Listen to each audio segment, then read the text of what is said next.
निवेदनाचे मंत्री उपस्थित नाही आहेत. लक्षवेधी हा सांगा.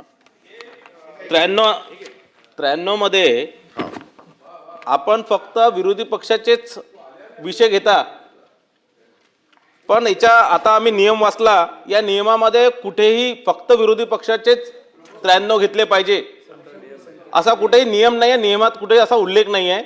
तर आमची आपल्या माध्यमातून विनंती आहे की पुढच्या आठवड्यात आमच्या सत्ता पक्षाचेही सूचना आपण 93 मध्ये घेण्यात यावी. 93 ना घेत नाही आपण 289 आणि 93 बद्दल बोलले. असे फक्त 93 ना. नेहमी सांगण्यात येतं की 93 आपल्या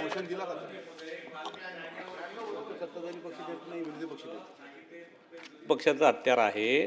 तर माझं म्हणणं आहे, मी मुद्दाम आयुध आहे मी सचिन भाऊनं बघितलं म्हणून शब्द हा. ते आयुध आहे, आयुध संसदीय शब्द, आयुध आहे, समजून घ्या.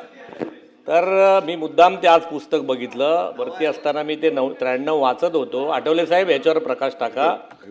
हे विरोधी पक्ष नाही, एनीबडी कॅन स्पीक. त्यामुळे मला काल थांबवलं होतं. त्यामुळे सगळे बोलू शकतात. त्यामुळे आमच्या अधिकारावरती भाई गदा येते. पान क्रमांक 35 93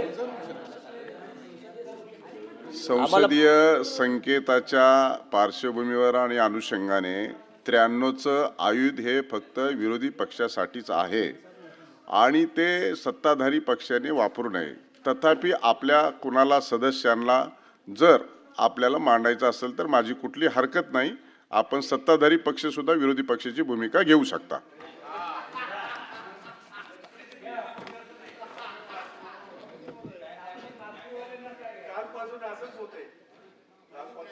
लक्षवेधी क्रमांक 1 ते मंत्री नाहीत.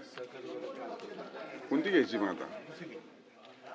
जिशान सिद्दगी सदस्य नाहीत. प्रवीण पोटे पाटील सदस्य नाहीत. बच्चू कडू नाहीत. त्याच्यानंतर धीरज लिंगाडे साहेबांचे मंत्री नाहीत. सुधाकर आडवाले यांचे मंत्री नाहीत. संजय भेंडे सार्वजनिक आरोग्य मंत्री आणि कुटुंब कल्याण मंत्री ते देखील नाहीत. मी 1 ते 6 लक्षवेधीच्या संदर्भामध्ये सदनातील माहिती घेतली असता सदस्य आहेत तर मंत्री नाहीत आणि मंत्री आहेत तर सदस्य नाहीत अशी परिस्थिती असल्या कारणानं सभा बैठक ही 20 मिनिटांसाठी स्थगित करीत आहे. 20 मिनिट स्थगित झाल्यावर